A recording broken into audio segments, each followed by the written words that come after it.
ये बेटा भैया చేతులు వస్తున్నాయి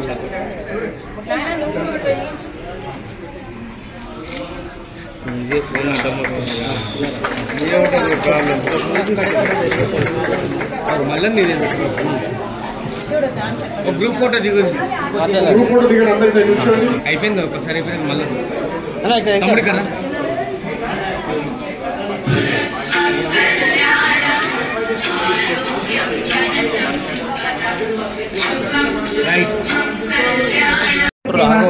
ఉస్మాన్ గంజ్ నాకు మొదటిసారి ఈ మానవతా దృక్పథంతో నడిపే ఈ సంస్థ నాకు 2024 ఎలక్షన్స్ ద్వారా నేను చాలా అదృష్టవంతురాలు అనుకుంటున్నాను. అప్పుడు పరిచయం వ్యాస్ గ్రూప్ అంటారు. అయోధ్యలో నిర్మిస్తున్న రామాలయానికి ఒక పెద్ద ట్రక్తో బియ్యము వంట సామానంతా పంపించడానికి చాలా మంచి మనసుతో నన్ను పిలిచారు వీడి ఇనాగరేషన్. అలా దినదిన ప్రవర్ధమానం లాగా ఆ ఒక్క ట్రక్తో ఆగకుండా ఆ ట్రక్కు ఎంత ధాన్యము భోజన వసతిని తీసుకెళ్ళిందంటే మొత్తం 30 నుంచి 40 వేల మంది కోసం బయలుదేరింది. కానీ అక్కడతో అది ఆగకుండా సాక్షాత్తు అన్నపూర్ణాదేవి వడ్డించే అన్నంలాగా రోజుకి 60,000 70,000 మందికి భోజనం పెట్టే స్థాయికి వీళ్ళు పంపించడం చాలా హర్షణీయ విషయం. అంటే ఆనందించడం ఇది కేవలం ఒక చిన్న భాగం మాత్రమే. ఇది కాకుండా వీళ్ళు చిన్నారులు చిన్న చిన్న పిల్లలు పెద్దవాళ్ళు చేసే తప్పులకి పెద్దవాళ్ళు వాళ్ళ ఒక మూర్ఖత్వానికి బలైన పిల్లల్ని వీళ్ళు తెచ్చుకొని తల్లిదండ్రులు ఉన్న ఇళ్లలో కన్నా కూడా ఎక్కువ ప్రేమతో ఆప్యాయతో వాళ్ళని చూసుకుంటూ వాళ్లకు చాతనైన మానవతా దృక్పథంతో వాళ్ళ సొంత పిల్లలకి ఏమి ఇవ్వగలరో అది ఇవ్వాలనే తపన పడడం అన్నిటికన్నా గొప్ప విషయం. దీంతో పాటే మనం ఎన్ని చేసినా దైవభక్తి లేనిదే అది అసంపూర్ణం, అంటే ఇన్కంప్లీట్ అవుతుంది.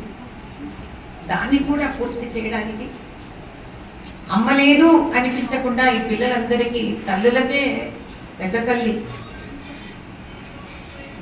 ఆ కామధేనునే వీళ్ళు జీవకారుణ్యం అనే ఒక చక్కటి పేరుతోటి ఆ సంస్థను కూడా గోసేవ కింద ఏర్పాటు చేసి ఈ పిల్లలకు చాలా దగ్గరగా వాళ్ళు ఉంటున్న స్థానంలోనే గోవులను వీళ్ళు పోషించడం, ఆ గో సంరక్షణే కాకుండా అసలు అంతమంది తల్లులు ఈ పిల్లలకు తల్లులయ్యి ఆ గోమాత వీళ్ళని సదా కాపాడుతూ ఆశీర్వదిస్తూ ఉంటుంది అన్న వీళ్ళ ఆలోచన అన్నిటికన్నా ఉత్తమమైన ఆలోచన. మరి ఏదో ఉస్మాన్ గంజ్ అబ్దుల్ గంజ్ ఇక్కడంతా వస్తే హోల్సేల్ లో సామాన్లు దొరుకుతాయని మాత్రమే అనుకుంటాం. ఇంకొంచెం మన మనసు పెద్ద చేసి లోపలికి వెళ్తే వీళ్ళ సామాన్లు అమ్మే వ్యాపారస్తులే కాదు, పిల్లల్ని ఆదుకునే దేవతా మనసున్న మంచి మనుషులు. ఇలాంటి చక్కటి సంస్థ నాకు టికెట్ ఇచ్చి ఎలక్షన్స్ కి నిలబెట్టించిన ఆ క్షేత్రంలో ఉండడం నా అదృష్టంగా భావిస్తున్నాను. భగవంతుడే గనక కరుణించి దయ చూపించి ఏ రోజైనా కూడా నాకు పవర్ ఇవ్వడం అంటూ జరిగితే ఈ రోజు నేను వాగ్దానం చేస్తున్నాను, నా మొట్టమొదటిసారి ఇక్కడికి వచ్చి వీళ్ళకి నాతో ఏం అవ్వగలిగితే నేను చేస్తాను. ఇది కాకుండా ఆరోగ్యం పరంగా కూడా ఈ చిన్నారులందరికీ ఈ సంస్థకు నేను ఇచ్చే వాగ్దానం ఏంటంటే విరించి హాస్పిటల్స్ లో నేను ఏం చెయ్యగలిగితే నేను అది ఖచ్చితంగా చేస్తాను. ఈ పిల్లలు బాగా చదువుకొని పెద్ద పెద్ద మహానుభావులు అవ్వాలని కోరుకుంటున్నాను. ఎందుకంటే మాణిక్యం మట్టిలోనే దొరుకుతుంది, అది ఎక్కడో పెద్ద పెద్ద భవంతుల్లోనో బిల్డింగ్లలో దొరకదు. కాబట్టి నాన్న మీరందరూ చిన్న పిల్లలు, మీరే గొప్పవాళ్ళు అవుతారు. మన ప్రధానమంత్రి మోదీ గారు కూడా మీలాంటి ఒక చిన్న అబ్బాయి నుంచే ఇంత పెద్దవారు అయ్యారు ఆయన కూడా. కాబట్టి అలాంటి గొప్పవాళ్ళ నుంచి మనము ఏం స్ఫూర్తి అంటే ఏమి మనము ఒక ఎంకరేజ్మెంట్ కింద తీసుకోవాలంటే డబ్బు మనం గొప్పవాళ్ళు అవ్వడానికి అవసరం లేదు, మన కృషే దానికి కావాలి. ఇలాంటి చక్కటి వాళ్ళ మధ్యలో మీరు పెరగడం అనేది మీ అదృష్టం. ఏనాన్న మేమందరం మీకోసం ఉన్నాము, ఏది కావాలన్నా చేసి పెడతాము. చక్కగా చదివి ఇంతమంది అమ్మా నాన్నలు ఉన్నారు మీకు అంతా, వాళ్ళ గర్వంగా చేసేటట్టు మీరు పెద్ద పెద్ద చదువులు చదువుకొని పెద్దవాళ్ళయ్యి మళ్ళీ మీలాంటి పిల్లలకి ఎవ్వరూ కష్టపడకుండా మీ కష్టార్జితం అంటే మీకు జీతాలు వచ్చినప్పుడు అందులోంచి ఒక పాడు అంటే ఒక డబ్బు ఒక తీసుకొచ్చి మళ్ళీ సంస్థకి ఇవ్వాలి. అర్థమైందా? అలా ఇలాంటి సంస్థలు పెద్దవయ్యి ఇంకా పెద్దవయ్యి మీలాంటి పిల్లలకి అమ్మా నాన్న అవ్వాలి. అమ్మా నాన్న లేని పిల్లలకి వీళ్ళు ఎప్పటికీ కూడా అనాథలు అనే పేరు వెళ్లిపోయేటట్టు భారతదేశంలో పిల్లలందరికీ అమ్మా నాన్న ప్రేమ అందాలని ఈ రోజు ఆ మహాతల్లి భారతమాతను నేను కోరుకుంటూ ఇక్కడితో ముగిస్తున్నాను. అంతర్జాతీయ మహిళా దినోత్సవం భారతదేశంలో మనకి 365 రోజులు కూడా మహిళా దినోత్సవమే. ఎందుకంటే మన దగ్గర అమ్మని అన్నం వండుతుంది, ఇంకా నాన్న అన్నం వండే రోజులు రాలేదు. కాబట్టి ఇంత అద్భుతంగా ఇక్కడ ఈ చిన్నారులందరూ పెరిగి ఆనందంగా ఆరోగ్యవంతంగా పెద్దవాళ్ళు అవ్వాలంటే ఎంతో మంది స్త్రీమూర్తులు వీళ్ళకి అమ్మలు అవ్వాలి. అంటే ఇంకా పెళ్లి కాని కన్న పిల్లలు కూడా ఇక్కడ అమ్మలే, ఎందుకంటే అంత పెద్ద మనసు ఉంటే తప్ప వీళ్ళకి సేవ చేయలేం. కాబట్టి ఇక్కడ ఈ సంస్థ కోసం కష్టపడుతూ వాళ్ళ ప్రేమను వాళ్ళ సమయాన్ని వాళ్ళ ఉత్సాహాన్ని కేటాయించే స్త్రీమూర్తులందరికీ కూడా ఈ రోజు అంతర్జాతీయ మహిళా దినోత్సవం సందర్భంగా నా శుభాభినందనలు, శుభాకాంక్షలు. తల్లి మీరు నా ఆయుష్ కూడా పోసుకొని ఇలా చక్కగా పిల్లలందరినీ మీ కన్న బిడ్డల్లాగా చూసుకుంటూ ఉండాలి.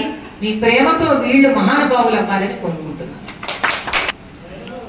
బాస్ ఆ సంస్థలో పనిచేస్తున్న స్త్రీలందరికీ కూడా అమ్మా మీరు కనిపించని దేవతలు తల్లి. ఎందుకంటే ఈరోజు ఏదో ఇక్కడికి వచ్చాను మైక్ లో మాట్లాడుతున్నాను నలుగురు వింటున్నారు అని కాదు. గుళ్ళో కనిపించే అమ్మవారు ఉంటుంది, ఇంట్లో అన్నం పెట్టే అమ్మ ఉంటుంది, కానీ మీరు వాళ్ళిద్దరినీ కలిపిన దేవతలు మీరందరూ.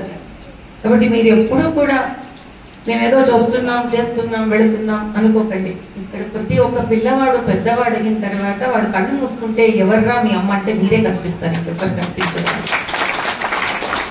అంటే మనం ఒకరిని కంటాము, వాళ్ళకి అమ్మ అవ్వడం గొప్ప కాదు, ఎందుకంటే పేగు తెంచుకొని పుడతారు వాళ్ళు. కానీ పేగు తెంచుకొని పుట్టని ఎంతమంది పిల్లలకి మీరు అమ్మ అవుతున్నారు కదా, మీ అంత అదృష్టవంతులు ఎవ్వరూ వెళ్తారు. అర్థమైందా? ఈ ఆశీర్వచనం మీ పిల్లలకు కూడా వెళుతుంది, వాళ్ళు చాలా బాగా పెద్దవాళ్ళు అవుతారు. ఎందుకంటే మీరు బాగుండాలి అని కోరుకుంటున్నారు వాళ్ళ మనసు, అది తెలియకనే ఉంటుంది ఆ కోరిక ఆశీర్వచనం. దేవుడు ఎలాగో ఆశీర్వదిస్తాడు, కానీ మీరు అన్నం పెడుతున్న పిల్లలందరూ కూడా మిమ్మల్ని ఎంత ప్రేమిస్తున్నారంటే ఆ ప్రేమ మీ ఇంటికి శ్రీరామ రక్ష అవుతుంది. కాబట్టి మీరందరూ అంటే నాకు చాలా గౌరవప్రదం, అది మాత్రం మర్చిపోకండి. ఇలాగే మీరు సేవా దృక్పథంతో ముందుకు వెళ్ళాలి అని నేను ప్రాధాన్యపడతాను. కోరుకోవడం అందరం కోరుకుంటాం, కానీ నేను నమస్కారం చేసి ప్రాధాన్యపడుతున్నాను.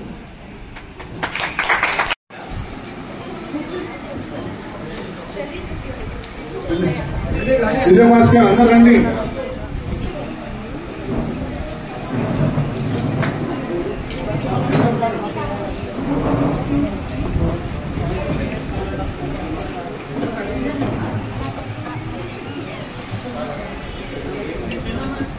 ఇంత రండి. నరేష్, శివ అట్టనే తీసేసా ఫోటో, ఆ ఫోటో అట్టనే తీయాలి. ఏం చేస్తాం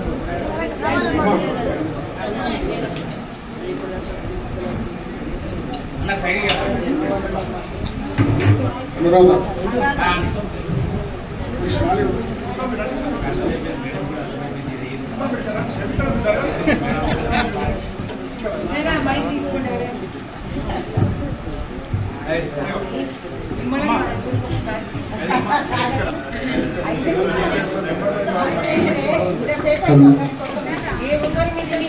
అందరూ యాక్చువల్లీ ఇక్కడ సన్మానం కారణంగా వీళ్ళందరి వల్ల ఈ సమస్య నడుస్తుంది. ఇవాళ ఈ యాక్టివిటీస్ ఇది చేస్తున్నామంటే కారణం మా స్వామి తర్వాత ఆశీర్వాదం మా ఫ్యామిలీ మెంబర్స్ మరియు మా స్టాఫ్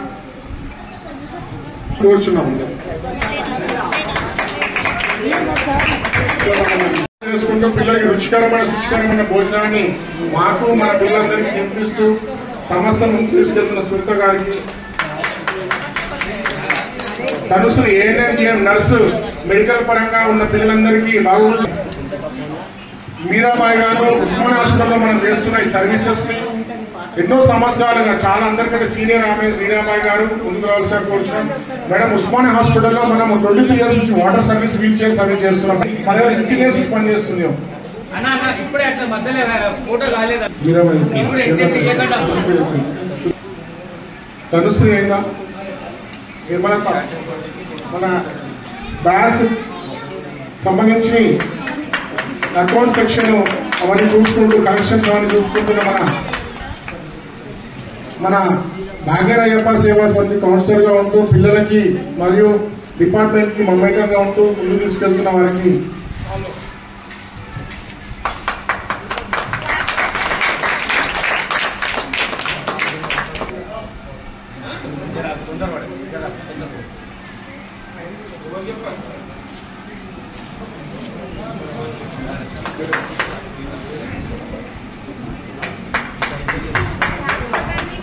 ఒకసారి స్టాఫ్ ఒకసారి స్టాఫ్ అక్కడే అక్కడ పెట్టుకోండి.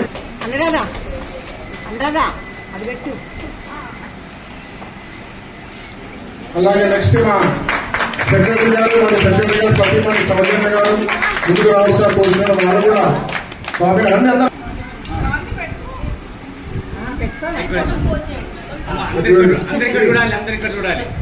ఒక్కసారి ఇది దాంట్లో రావాలి.